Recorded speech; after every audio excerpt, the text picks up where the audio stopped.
2006년 8월에요. 카네기 멜런 대학교의 컴퓨터공학 교수인 랜디 포시라는 교수가 있는데 이 교수가 의사로부터 충격적인 이야기를 들어요.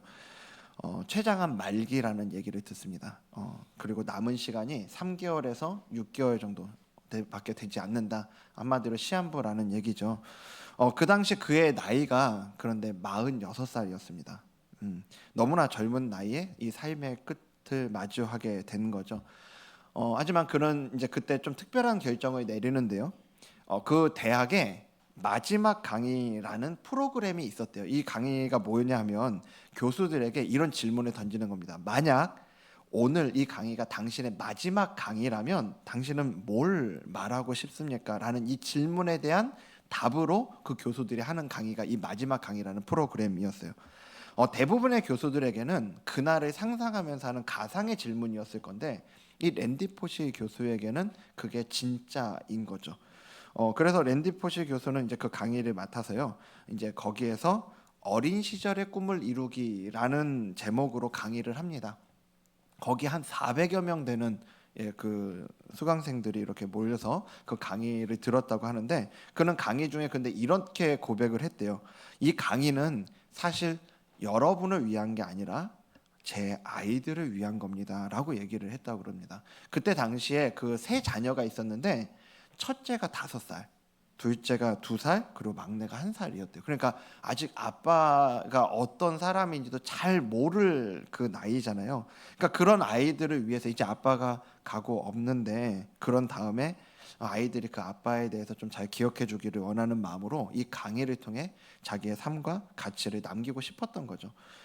나중에 이 강의가요 유튜브에 이렇게 올라왔는데 수천만 조회수를 기록을 합니다. 아마 이 중에도 보신 분 계실 거예요. 그리고 그 책도 나왔거든요. 마지막 강의라는 책으로 번역이 돼서 세계적인 베스트셀러도 됐습니다. 그리고 그 강의 한 다음에 이제 이 랜디 포시 교수는 실제로 10개월 만에 세상을 떠나게 돼요. 그렇다면 왜 이 강의가 그렇게 수많은 사람들의 마음을 울렸는가를 생각해 보면 사실 그 강의를 들어보면요. 저도 전에 좀 이렇게 들어봤었는데 사실 내용 자체는 그렇게 새로운 건 없어요. 막 유레카 이런 거 없습니다.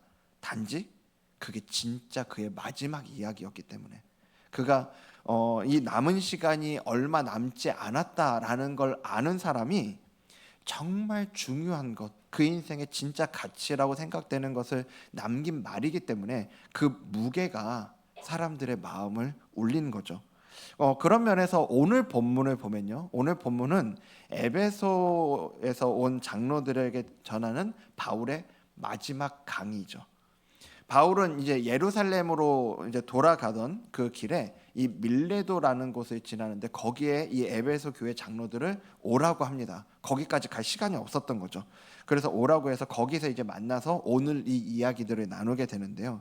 바울은 이 만남이 그들과의 마지막 만남이라는 걸 알아요. 그래서 이 유언과도 같은 마지막 강의를 통해서 바울이 진짜 그들에게 하고 싶은 얘기를 이제 남기는 거죠.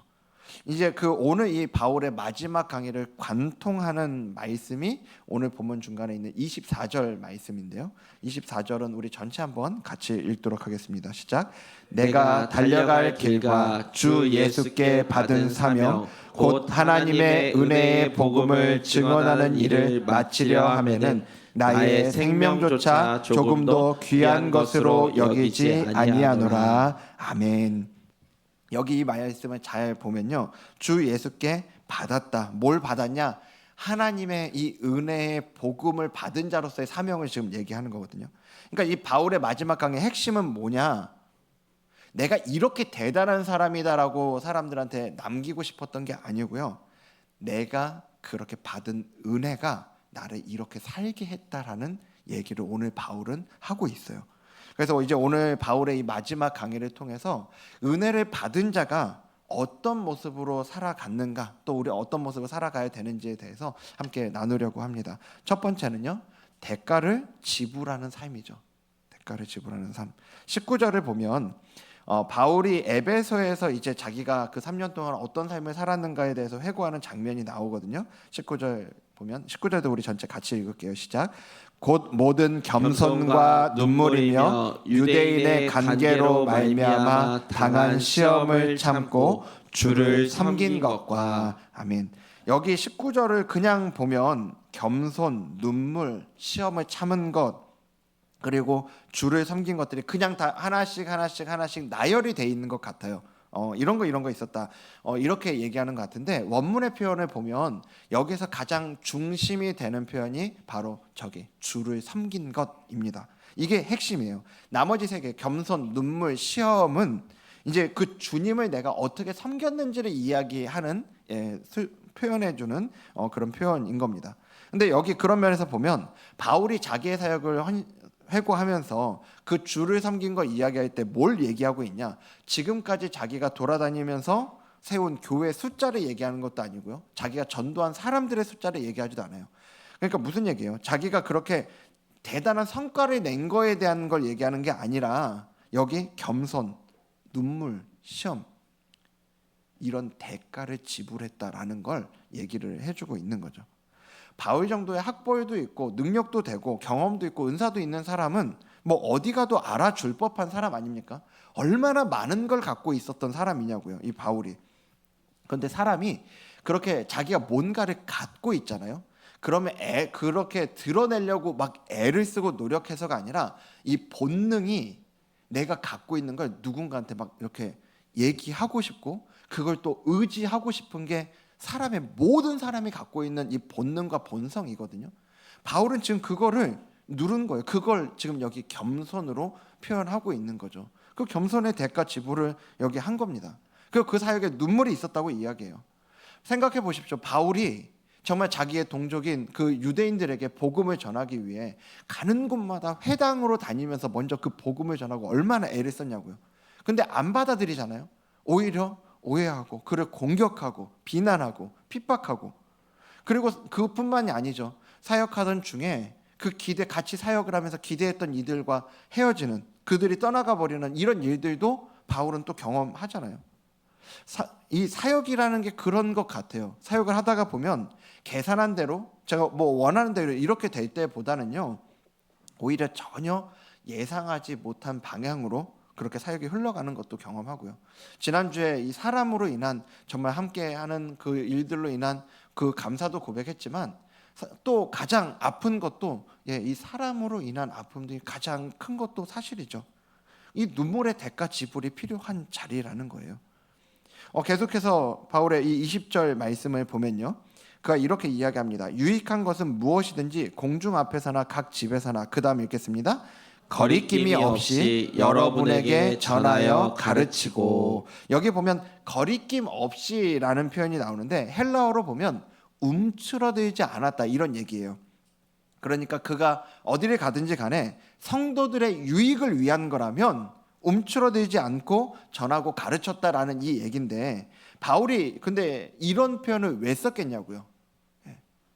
바울이 이런 움츠러들지 않고 전했다라고 얘기하는 건 역설적으로 그가 처했던 환경을 미루어 짐작할 수 있게 해주는 표현 아니에요?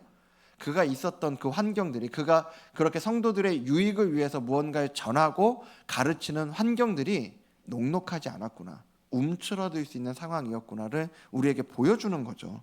때론 그가 전하는 것들 가운데 얼마나 그 말하기 불편하고 상대방이 듣기 싫어할 만한 것들이 있었겠냐고요.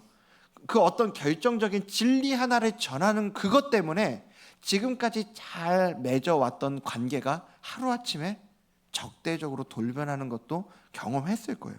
하지만 바울은 움츠러들지 않고 그들의 유익을 위해서 그 대가를 지불했다는 거예요. 그리고 공중 앞에서나 각 집에서 했대요. 효율적으로만 얘기하면 사람들 많이 모아놓고 거기에서 이 두란노 서원 같은 데서만 전하면 되죠. 근데 바울은 공중 앞에서나 각 집에서 집집마다 또 찾아다니면서 그 복음을 전하고 가르치는 일들을 한 겁니다. 시간과 에너지의 대가를 지불한 거죠. 이 모든 얘기가 무슨 얘기예요? 바울의 사역은 공짜가 아니었단 말입니다. 매일 무언가를 그렇게 지불하는 그런 시간들을 보내온 거죠. 그는 그렇게 먼저 이 은혜의 복음을 받은 자로서 이 받은 자답게 살아간 거죠. 이게 에베소 장로들에게 마지막으로 전하는 그의 강의에서 드러낸 그의 삶의 모습인데, 그의 사도다움, 그 은혜의 부르심에 합당한 자로 살아가는 그 모습을 얘기하는 거예요. 지금 바울이 이런 이야기를 전하고 있는 건 아까도 말씀드린 것처럼 나 이렇게 대단한 사람이다 이걸 얘기하고 싶은 게 아니라 그가 먼저 그 은혜를 받은 자로 걸어간 그 길을 이 에베소의 장로들이, 에베소 성도들이, 그리고 이 자리에 있는 우리 모두가 그 길을 걸어가길 원하는 그 마음에서 이 얘기들을 하고 있는 거죠. 우리가 어떤 자리에 맞게 살아가는 거예요. 그런 걸 우리는 이렇게 표현하잖아요. 무엇답게 살아간다. 이런 표현 우리가 쓰지 않습니까? 부모답게, 뭐 선생님답게, 목사답게 이렇게 살아간다라고 하는 거예요. 근데 오늘 이 바울의 모습을, 바울의 얘기를 가지고 생각을 해보니까 우리가 어떤 자리에서요 그 모습답게, 그 모습다움을 살아가기 위해서 반드시라고 할 만큼 필요한 게 뭐냐? 대가지불이더라고요. 대가지불.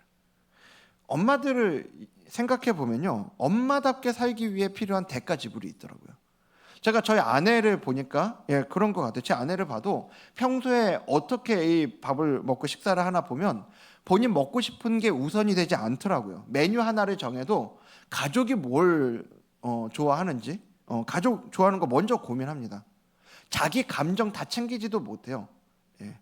내 감정대로 하기보다 사춘기 아이한테 이렇게 맞추고 저렇게 맞추고, 그리고 내가 에너지가 없고 힘이 없어도 아이들이 와서 막 또 이렇게 떠들어대면 또 그거 다 받아주고 뭐 이런 것들 있죠.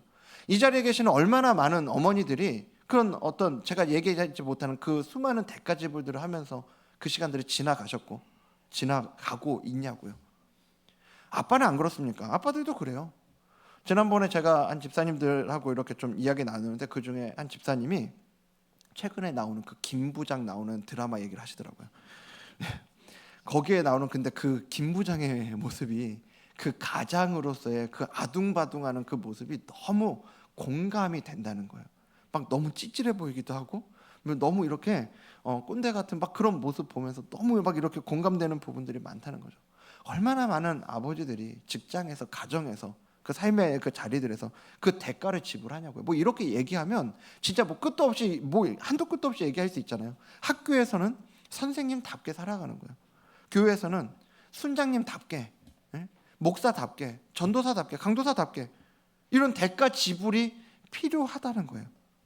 이렇게 다음을 위해 필요한 그 대가 지불이 있어야 되는데, 근데 이 대가를 지불하지 않잖아요. 그러면 이름만 남죠. 이름만. 엄마라는 이름, 아빠라는 이름, 목사라는 이름, 선생님이라는 이름만 남아요. 다움은 없는 거죠. 그리스도인도 마찬가지 아닙니까? 우리 이 자리에 있는 우리 모두는 이미 그리스도인이죠. 그리스도인, 은혜 받은 자, 그리스도인이라고요. 근데 그리스도인으로 모두가 부름을 받았지만 그리스도인답게 살아가기 위해선 대가 지불이 필요합니다. 먼저 손을 내밀어야 될 때도 있어요. 손해보는 자리에 서야 될 때도 있죠. 그리고 감정이 동하지 않아도 그걸 그 선을 선택해야 될 때가 있어요. 아무도 알아주지 않는데 그 맡은 자리를 지켜내야 될 때도 있고요. 제가 이 훈련을 시키면서 그 제자 훈련, 뭐 사역 훈련 이런 여러 가지 그 외에 이런 어떤 훈련의 자리들, 교회 안에서 하는 이 훈련의 자리들을 보면 그 자리도 바로 그 자리가 대가 지불의 자리죠. 얼마나 많은 시간과 에너지와 헌신, 그것들을 그 훈련의 자리에서 대가 지불하냐고요. 근데 그 대가 지불이 그 변화를 일으킵니다. 대가 지불을 통해서. 다른 게 아니라 맨날 이렇게 좋은 얘기, 설교를 많이 듣는다고 좋은 그리스도인 되지 않아요. 예전에 한 목사님이 이런 얘기 하신 적이 있습니다. 설교를 많이 들어서 좋은 그리스도인 될 것 같으면 본인은 벌써 성인이 돼 있어야 된다고.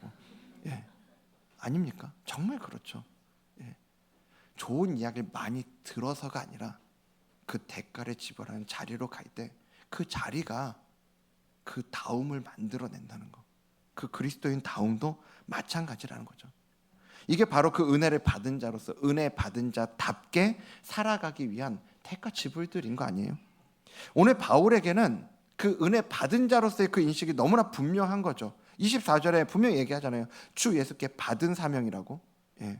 하나님의 그런 그 은혜의 복음이라고 이렇게 표현하고 있는데, 이 받은 걸 생각하지 못하면요, 이 대가 지불을 얘기하면 두렵고요, 억울해요. 내가 왜 그래야 되는데? 이 생각이 듭니다. 예. 그런데 받은 거라는 그 인식이, 받은 은혜에 대한 인식이 분명한 사람일수록 이 마음이 다르죠. 내가 이미 충분히 받았고 이 정도는 당연하다는 그 마음이 생기는 거예요. 그 마음이 다른 데서 오지 않아요. 그 상황이 할 만해서 그런 마음 드는 거 아니고요, 그 사람이 나의 호의와 어떤 나의 애씀을 받을 만해서 그런 마음이 드는 게 아니에요. 거기에서 대상과 상황의 거기에 이유가 있지 않고 내가 이미 받은 은혜가 그 이유와 힘이 된다는 거예요. 여러분은 어떻습니까? 여러분은 오늘 어떤 자리에 계세요? 부모로서, 배우자로서, 직장인으로서, 성도로서 우리 각자의 그 자리에서 그 다움을 살아가기 위해 여러분들이 지불하고 있는 그 대가는 어떤 거예요? 또 정말 그 자리에서 내가 그런 다움으로 살아가기 위해서 지불해야 할 지불하고 있는 대가, 또 지불해야 할 대가는 어떤 겁니까? 이 다움이 있는 삶은 아름답습니다. 예. 그리고 그 아름다움에는 마땅히 비용이 들어가죠. 은혜 받은 자는요, 그 비용을 지불하면서 살아가는 거예요. 오늘 저와 여러분이 이 대가를 지불하는 그런 아름다움이 있는 삶의 자리에 있기를 주님 이름으로 간절히 축복합니다. 두 번째는요, 끝을 향해 달려가는 삶이죠. 22절부터 보면 분위기가 이제 달라지는데요. 지금까지 그 전까지는 과거를 이렇게 회고하다가 이제 앞을 바라보거든요. 22절 23절에 보면 이렇습니다. 보라, 이제 나는 성령에 매여 예루살렘으로 가는데 거기서 무슨 일을 당하는지 알지 못하노라. 오직 성령이 각성해서 내게 증언하여, 그 다음 빨간색 읽겠습니다. 결박과 환난이 나를 기다린다 하시나. 아멘. 바울이 지금 예루살렘으로 이제 가고 있는데요, 근데 거기서 좋은 일이 기다리는 게 아니라고요. 자기는 무슨 일 당할지 다 모르는데 성령님이 이거 하나는 분명히 얘기하신 거예요. 거기 가면 결박과 환난이 기다린다? 무슨 얘기예요? 쉽게 얘기해서 거기 가면 잡히고 고생 당한다, 뭐 이런 얘기잖아요. 가고 싶겠냐고요. 보통 우린 그러면 피하고 싶지 않겠어요? 거기 다른 데는 몰라도 거기는 피하고 싶겠죠. 그런데 24절에 바울이 뭐라고 얘기하는지 잘 보십시오. 여기 24절에 내가 달려갈 길과 주 예수께 받은 사명 곧 하나님의 은혜의 복음을 증언하는 일을 뭐 하려 하면은? 마치려 하면은. 예. 지금 바울에게 중요한 거 뭐냐면요, 지금 그걸 마치는 거예요. 자기의 그 은혜에 따라서 자기가 가는 이 길을 마치는 거. 지금까지 나 이렇게 대단한 일을 해왔어. 그 은혜가 나를 이렇게 대단하게 살게 했어. 그게 끝이 아니라 끝까지 가는 거, 완주하는 거예요. 이게 바울에게 있어서 너무너무 중요한 일인 거예요. 25절에도 보면 그래요. 25절에 바울이 분명히 안다니까요. 보라, 내가 여러분 중에 왕래하며 하나님의 나라를 전파하였으나, 그 다음 뭐라고요? 이제는 여러분이 다 내 얼굴을 다시 보지 못할 줄 아노라. 바울이 이게 끝인 거 아는 겁니다. 너무나 사랑했던, 그 마음 다해서 사역하고 마음을 줬던 이 성도들과 다시는 이제 마주할 수 없다라는 거 알아요. 그런데 가겠다는 거예요. 오늘 바울이 이렇게까지 할 수 있는 이유가 뭐냐? 아까 말씀드린 것처럼 24절에 얘기하는 거예요. 내가 주 예수께 받은 사명이요, 내가 만든 사명이 아니고 내가 결심한 사명이 아니고 받았다고요. 내게 아니라는 거예요. 받은 건 돌려줘야죠. 빚진 건 돌려주는 겁니다. 그 돌려주는 방법은 이 길을 끝까지 가는 거라고요. 바울에게 중요했던 게 이렇게 마치는 것이었는데요, 우리 삶에도 끝까지 가야 할 것들이 있죠. 부모된 자리도 그렇죠. 자녀가 어릴 때만 부모인 건 아니잖아요. 사춘기가 와도 대화가 안 통하고 자녀가 다 커도 이 부모로서의 자리는 계속 가는, 끝까지 가는 자리죠. 배우자와의 자리도 그래요. 그때 그 설렘이 식어도, 권태기가 와도요, 서로 다른 부분들이 나타나도 그의 약점과 어려움들이 보여도 그 자리는 끝까지 가는 자리라고요. 뿐만 아니라 이 신앙의 자리도 그렇습니다. 처음 내가 그 은혜를 받을 때 그 첫사랑이라고 하는 그 첫사랑의 감격이 예전 같지 않아도요, 기도 응답이 더디게 느껴지고 때로는 노라고 아니라고 하더라도 이 자리는 끝까지 가는 자리인 거죠. 끝까지 가는 삶은요, 매일이 막 대단한 감동, 매일매일 그 감동 때문에 가는 거 아니고요, 내가 이거 하면 이게 될 거라는 그 보장이 돼서 가는 것도 아니죠. 이거는 이미 우리에게 은혜를 주신 그 주님께서 우리 각자를 향한 부르심의 자리이기 때문에 그 자리를 지키는 거라고요. 근데 오늘 이렇게 우리가 이야기를 하는데, 오늘 바울의 이 모습이요, 대가를 지불하고 이 끝을 향해 달려가는 이 삶을 이야기할 때, 바울의 삶을 그렇게 우리가 뭔가 모방해야 되는 그러한 과제 정도로 이거를 받아들이잖아요. 그럼 이것만큼 부담스러운 얘기가 어디 있습니까? 상당히 부담스러운 얘기예요. 우리는 늘 부족한 사람이 돼버리거든요. 그렇게 보면 오늘도 못했네, 앞으로도 할 자신이 없는데.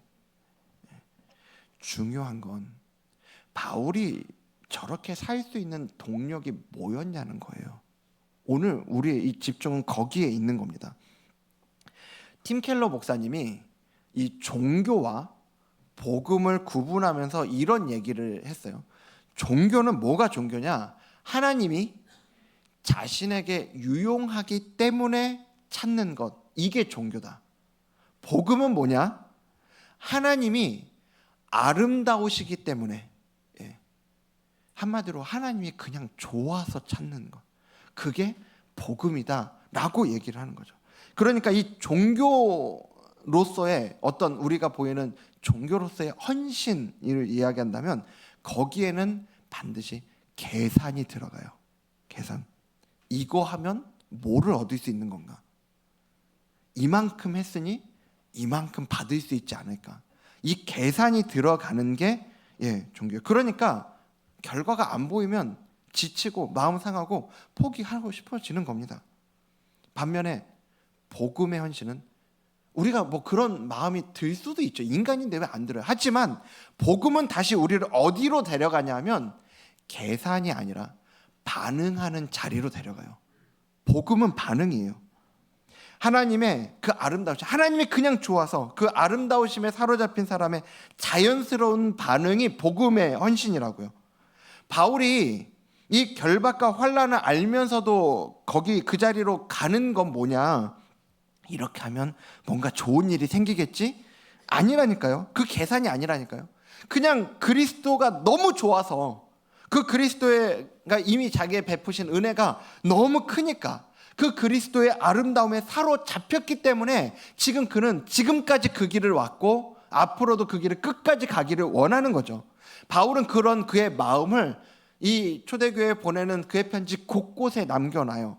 빌립보서 3장에도 보면 대표적으로 그의 마음이 잘 드러나 있는 그 얘기가 있습니다. 7절과 8절을 보면요, 그러나 무엇이든지 내게 유익하던 것을 내가 그리스도를 위하여 다 해로 여길 뿐더러 또한 모든 것을 해로 여김은, 그 다음에 빨간색 같이 읽겠습니다. 내 주 그리스도 예수를 아는 지식이 가장 고상하기 때문이라. 내가 그를 위하여 모든 것을 잃어버리고 배설물로 여김은 그리스도를 얻고. 아멘. 예수님이 가장 귀하다는 거 아닙니까? 그러니까 이 가치를 알아버리니까 그 전까지 그렇게 귀하게 여긴 것들을 해로 여길 뿐만 아니라 이제는 어떻게 여긴다고요? 배설물이요, 똥처럼 여겨버린다고요. 바울뿐만이 아니죠. 은혜의 복음을 먼저 받고 이 길을 먼저 걸어간 이들의 한결같은 고백들이, 그런 고백들이 넘쳐나요. 지난주 수요일에 이제 선교쌤이랑 4주간의 과정을 마쳤어요. 근데 그때 장차순 선교사님이 말씀해 주신 한 선교사의 고백도 너무 그거를 잘 드러내죠. C.T. 스터드라는 선교사인데요, 이 선교사가 이렇게 얘기를 합니다. 예수 그리스도께서 하나님이시며 나를 위해 죽으셨다면 그분을 위한 어떤 나의 희생도 너무 크다 할 수 없다고요. 나를 위해 베풀어진 그 은혜가 사실이라면 주님이 그렇게까지 나를 위해서 거기까지 하셨다면 그 무게를 알게 된다면요, 주님을 위한 나의 헌신이라고 하는 그 나의 어떤 희생도 과하다고, 지나치다고, 내가 이렇게까지 해야 되라고 할 만한 게 아무것도 없다는 얘기예요. 여러분, 저는 이 고백이 저와 여러분 모두의 고백이 되길 간절히 소망합니다.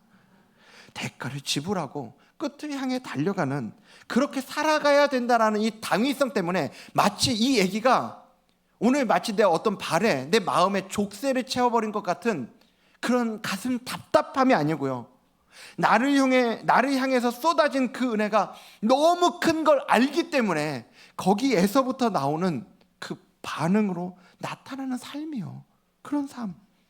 그래서 오늘 제가 여러분들에게 드리고 싶은 말씀은요, 여러분 이제 우리 바울처럼 헌신하셔야 됩니다. 그런 결단의 요청이 아니에요. 저는 무엇보다 여러분이 오늘 바울이 이렇게 고백하고 있는 것처럼 이 주님의 아름다우심을 경험하기를 간절히 소망합니다. 좀 주님의 그 아름다우심을 알고 주님이 너무 좋아서 견딜 수 없는 그런 은혜가 있기를 간절히 소망해요. 그 경험이 있으면요, 그 주님의 아름다우심의 무게와 그 가치와 크기와 깊이를 알게 되면 이 헌신은 억지로 짜내는 게 아니라 흘러나와요. 대가 지불이 억울하지가 않아요. 끝까지 가는 게 의무가 아니라 나의 진정한 가치가 되고 보람이 되고 기쁨이 된다고요. 그래서 이걸 알기 때문에 이 결단이 아닌 이 기쁨과 자발적으로 나온다라는 걸 바울이 너무나 잘 알기 때문에 그의 이 마지막 강의 뒤에 이 32절에 보면 뭐라고 얘기를 하는지 잘 보세요. 자, 여기 32절 말씀도 우리 전체 같이 읽겠습니다. 시작. 지금 내가 여러분을 주와 및 그 은혜의 말씀에 부탁하노니 그 말씀이 여러분을 능히 든든히 세우사 거룩하게 하심을 입은 모든 자 가운데 기업이 있게 하시리라. 아멘. 바울이 지금 여기 얘기하고 있는 게 뭡니까? 나 이렇게 살았으니까 너네도 이렇게 살아야 된다, 똑바로 살아라. 아니에요. 넌 열심히 살아라. 아니라고요. 이렇게 얘기해요. 지금 내가 여러분을 주와 및 그 은혜의 말씀에 부탁한다고요. 왜요? 이런 확신이 있기 때문에 그래요.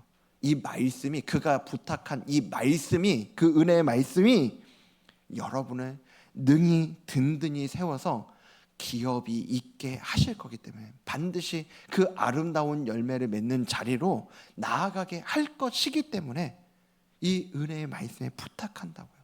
바울은 알았어요. 사람을 변화시켜서 이 대가를 지불하는 삶을 살고 끝까지 가게 하는 그건요, 이제부터 내가 강인한 의지로 결단하고 그리고 벗어날 수 없을 것 같은 아주 촘촘한 율법의 강요를 가지고 되는 게 아니라고요.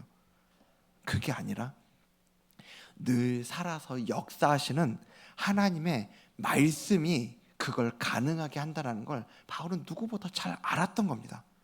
그래서요, 저도 오늘 여러분들에게 그렇게 강요하지 않으려고요. 대신 바울이 했던 것처럼 여러분을 우리 주님과 그 은혜의 말씀에 부탁하려고 합니다. 그 말씀이 여러분을 세우실 줄 믿습니다.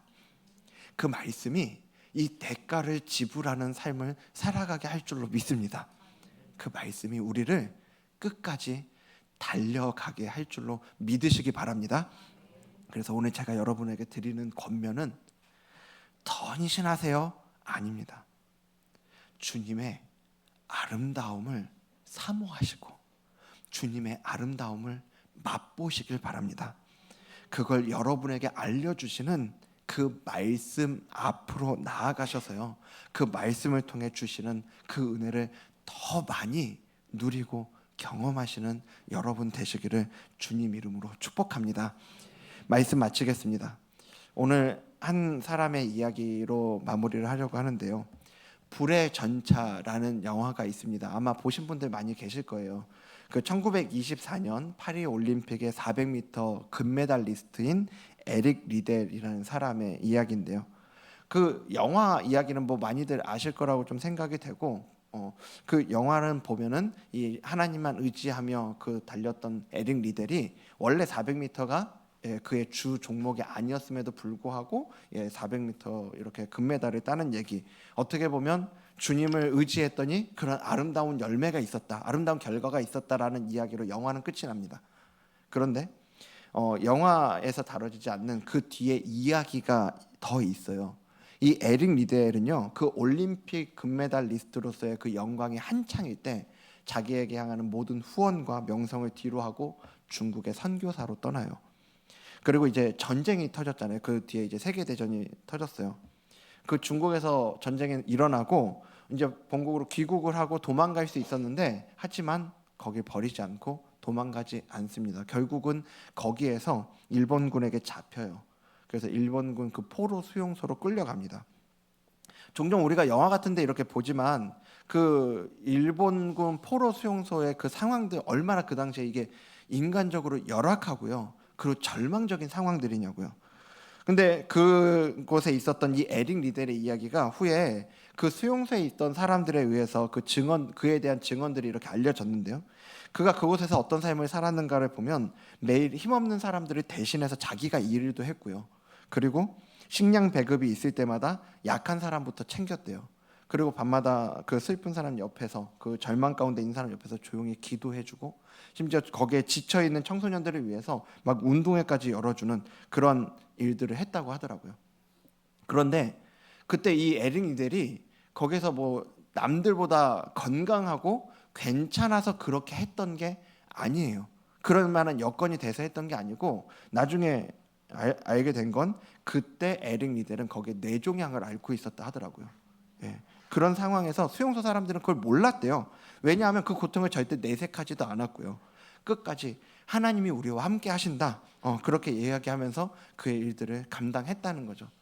그 수용소에 그렇게 있었던 에릭 리델은 결국 일제 패망을 6개월 남겨둔 1945년 2월에 이 수용소에서 숨을 거둡니다.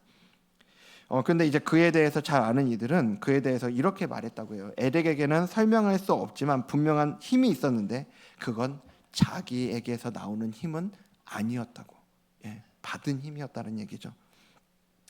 오늘 바울이 이미 받은 은혜가 그 길을 끝까지 달려가게 해요. 에릭 리델이 수용소에서 그렇게 끝끝내 어떻게 보면 인간적으로는 비참한 죽음을 맞이했을지 모르지만요, 그의 결론은 그 죽음, 어떤 실패한 삶이 아닙니다. 오히려 그 죽음의 수용소에서도, 인간적으로는 절망밖에는 남지 않았을 그곳에서도 그와 함께 하시는 주님과 달려가는 그 믿음의 경주를 끝까지 완주한 게 이 에릭 리델의 결론인 거죠. 오늘 저와 여러분도 마찬가지예요.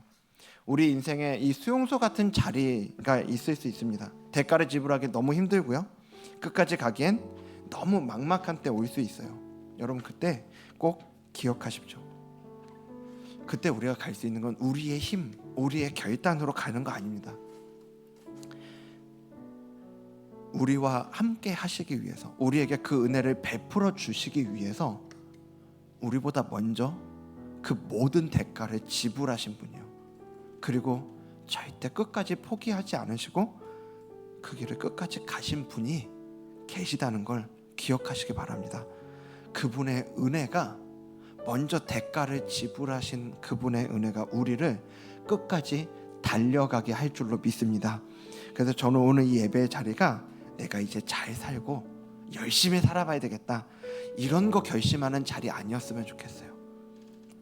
하지만 저는 오늘 이 예배의 자리가 오늘 우리를 위해 그 은혜를 주신 그 주님의 아름다움을 더 사모하는 자리가 되기를 간절히 소망합니다. 우리가 그 주님의 은혜 안에 머물 때 그 은혜가 대가를 지불할 힘을 주실 줄 믿습니다. 그 은혜가 우리로 하여금 끝까지 달려갈 힘을 준다는 거 여러분 믿으시길 바랍니다. 그래서 오늘 그 은혜 안에서 우리의 걸음걸음을 나아가는 저와 여러분 되길 주님 이름으로 축복합니다. 오늘 말씀을 기억하면서요, 오늘 이 말씀을 가지고 지어진 찬양이 있어요. 3주 전쯤에 우연히 찬양들을 이렇게 듣다가 이 찬양을 듣는데 찬양이 너무 마음에 울림이 됐는데 그 찬양이 끝난 다음에 그 영상 뒤에 보니까 오늘 우리가 나눈 이 본문이 뜨더라고요. 이 찬양, 이 가사를 가지고, 이 본문을 가지고 찬양이 쓰여졌는데 우리가 최근에 계속 불렀던, 오늘도 부른 그 길 따라라는 찬양입니다. 나의 부르심 그 길을 따라 한 걸음씩 걸어갈 때 그 길 끝에 나를 맞아주시는 분이 계신다. 하나님의 사랑 예수 그리스도. 그래서 우리가 이 길을 가는 건 그 은혜의 길 따라서, 그 진리의 길을 따라 우리가 오늘 이 길을 걸어갈 수 있다는 걸 기억하면서, 우리 오늘 말씀을 기억하면서 우리 함께 이 찬양 부르며 나아가도록 하겠습니다. 나의 부르심, 나의 부르심 그 길을 따라 한 걸음씩 걸어갈 때, 한 걸음씩 걸어갈 때 여러분 그 길 끝에 우리를 맞아주시는 분이 계세요. 그 길 끝에 날 맞아 주시는 하나님의 사랑 예수 그리스도. 하나님의 사랑 예수 그리스도. 나를 부르신, 나를 부르신 그 사랑의 음성 내 마음에 들려올 때에 찬송하며 그 음성 따라가리. 찬송하며 그 음성 따라가리. 주를 경배하며 달려가리. 나를 부르신, 나를 부르신 은혜의 길 따라 나를 보내신, 나를 보내신 진리의 길 따라 내 모든 것 드리며, 모든 것 드리며 내 삶을 드리며 주를 예배하며 나아가. 나를 부르신, 나를 부르신 은혜의 길 따라 나를 보내신, 나를 보내신 진리의 길 따라 우리의 모든 것을 드리며, 모든 것 드리며 내 삶을 드리며 주를 예배하며 나아가. 그 길 따라, 그 길 따라. 여러분 우리가 다시 한번 이 찬양 좀 고백할 텐데요. 오늘 말씀을 기억하며, 그렇습니다. 주님, 내가 이게 갈 수 있는 거 내 힘 아닙니다. 내 의지 아닙니다. 이미 나에게 주신, 나를 위해 모든 것을 다 내어주신 그 주님의 사랑이 내가 이 길을 걸어가게 합니다라는 그 마음의 고백을 가지고 우리가 함께 찬양하기 원하는데요. 우리 다시 한번 찬양할 때 자리에서 일어나서 우리의 마음을 주님께 올려드리며 다시 한번 찬양하며 나아가도록 하겠습니다. 나의 부르심, 나의 부르심 그 길을 따라 한 걸음씩 걸어갈 때에 그 길 끝에 그 길 끝에 날 맞아 주시는 하나님의 사랑 예수 그리스도. 나를 부르신 그 사랑의 음성, 나를 부르신 그 사랑의 음성 내 마음에 들려올 때, 내 마음에 들려올 때 그때 우린 찬송하며 그 음성 따라갈 겁니다. 찬송하며 그 음성 따라가리. 주를 경배하며 달려가리. 나를 부르신, 은혜의 길 따라 나를 보내신, 나를 보내신 진리의 길 따라 내 모든 것 드리며, 드리며 내 삶을 드리며 주를 예배하며 나아가. 나를 부르신,